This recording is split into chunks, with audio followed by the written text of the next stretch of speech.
रोम में एक बहुत कुशल कारीगर था। वो बहुत बड़ा लोहार था। उसकी कुशलता की प्रसिद्धि दूर दूर के देशों में थी। दूर दूर के बाज़ारों में उसकी चीज़ें बिकती थी। दूर दूर उसकी प्रशंसा होती थी। धीरे धीरे बहुत धन उसके द्वार पर आकर इकट्ठा होने लगा था।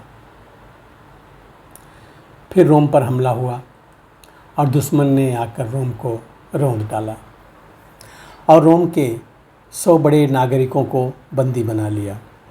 उन 100 बड़े नागरिकों में वह लोहार भी था। उन सब के हाथों में जंजीरें पहना दी गई, पैरों में बेड़ियां डाल दी गई और उन्हें एक दूर पहाड़ी घाटियों में फेंकवा दिया गया मरने को। मृत्यु की प्रतीक्षा करने को 100 नागरिकों में 99 नागरिक रो रहे थे। उनकी आंखें आंसुओं से भरी थी और प्राण चिंता और व्याकुलता से। लेकिन वह लोहार निश्चिंत मालूम पड़ता था, ना उसके चेहरे पर उदासी थी। उसे ख्याल था इस बात का कि मैं उन्हें खोलने का कोई न कोई उपाय जरूर खोज लूँगा। बहुत कुशल था वह कारीगर, निश्चिंत था, इसलिए आश्वस्त था कि घबराने की कोई बात नहीं है। जैसे ही मुझे फेंक कर कैदी की तरह घाटी से सैनिक लौट जाएंगे, मैं कड़ियाँ खोल लूँगा। और उसे फेंक कर सैनिक वापस लौटे तो उसने पहला काम अपनी कड़ियों को देखने का किया। लेकिन जंजीर को देखते ही, बेड़ी को देखते ही उसकी आंखें आंसुओं से भर गई और उसने अपने बंधे हुए हाथों से अपनी छाती पीट ली और रोने लगा। क्या दिखाई पड़ गया उसे जंजीर पर? यह बड़ी अजीब बात, जिसकी उसने जीवन में कभी कल्पना भी नहीं की थी।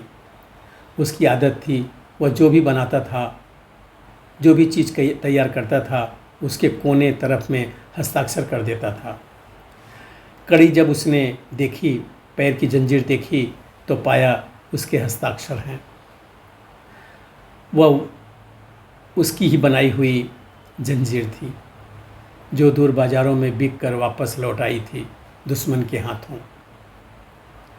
और पता था, और अब वह घबरा गया था। अब जंजीर को तोड़ना बहुत कठिन था, क्योंकि उसे पता था कमज़ोर चीज़ बनाने की उसकी आदत नहीं थी। परिचित था इस कड़ी से, इस जंजीर से। कमज़ोर चीज़ बनाने की उसकी आदत नहीं थी। उसने तो मजबूत चीज़ें बनाई थी। उसे कब ख्याल था कि अपनी ही बनाई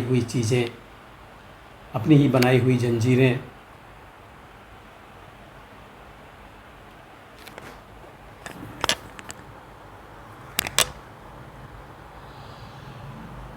किसी दिन अपने ही पैरों पे पड़ सकती है। ये तो कभी सपना भी ना देखा था। कोई भी आदमी यह सपना नहीं देखता कि जो कारागृह मैं बना रहा हूँ उसमें बंदी मैं भी होने वाला हूँ। कोई कभी यह नहीं देखता कि जो जंजीरें मैं निर्मित करता हूँ वह मेरे ही हाथों पड़ जाएंगी। कोई इस बात की कल्पना भी नहीं करता। दूर ख्याल भी इस बात का नहीं आता कि पूरे जीवन में मैं जो जाल रच रहा हूँ मैं ही उसमें फंस जाऊँगा। मैं आपसे निवेदन करना चाहता हूँ, हर आदमी उसी जाल में फंस जाता है जिसका वह निर्माता है। और तब वो चिल्लाता है और हाथ जोड़ता है, परमात्मा से प्रार्थनाएं करता है, व्रत उपवास करता है, पूजा अर्चना करता है, गिड़गिड़ाता है, घुटने टेक कर ज़मीन पर खड़ा होता है, आकाश की तरफ आंखें उठाता है, मुझे मुक्त कर दो, मुझे स्वतंत्र कर दो। लेकिन कौन करेगा स्वतंत्र? कोई आकाश से उतरेगा देवता? कोई ईश्वर आएगा स्वतंत्र कराने? जब परतंत्र होना चाहा था तब किससे पूछ कर गए थे? और किस परमात्मा ने हमने प्रार्थना की थी? और किस मंदिर के द्वार पर हमने घुटने टेके थे? और किससे हमने पूछा था कि मैं परतंत्र होना चाहता हूँ? मुझे जंजीरें बनाने का रास्ता बता दो।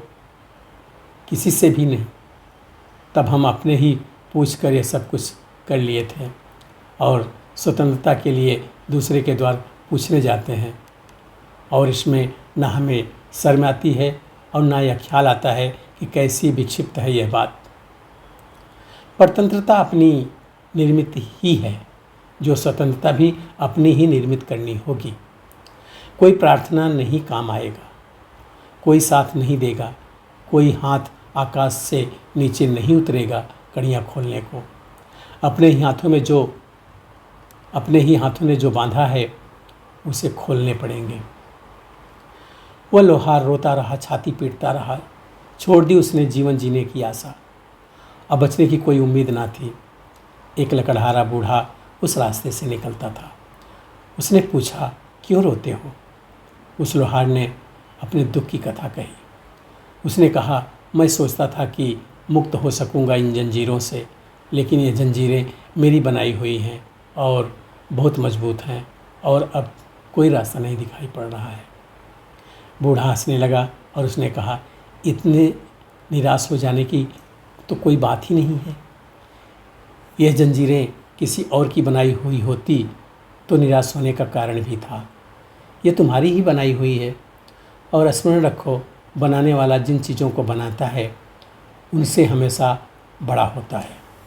सृष्टा सृष्टि से बड़ा होता है, निर्माता निर्मित से बड़ा होता है। तुमने जो बनाया है तुम उससे बड़े हो और इसलिए घबराओ मत। जो तुमने बनाया है उसे तोड़ने की सामर्थ्य हमेशा तुम्हारे भीतर है। घबरा गए तो चूक जाओगे, फिर मुश्किल हो जाएगी। और स्मरण रखो, कड़ियाँ कितनी भी मजबूत हों, जंजीरें कितनी भी मजबूत हों, जहाँ जंजीर जोड़ी जाती है वहाँ एक कड़ी हमेशा कमज़ोर रह जाती है। उस पर चोट होता है तो खुल सकता है। इसलिए घबराओ मत, धैर्य से काम लो। इतने कुशल कारीगर हो, बेड़ियाँ बनाने में इतने कुशल थे, तो यह क्यों भूल जाते हो कि खोलने में भी वह कुशलता काम आ सकती है। जो आदमी गांठ बांधना जानता है वह बांधते ही उसको खोलना भी जान जाता है, सीख जाता है। हर व्यक्ति अपनी परतंत्रता निर्मित करता है। अगर उसे ठीक से देखे तो उसे खोलने का मार्ग भी उसके पास है।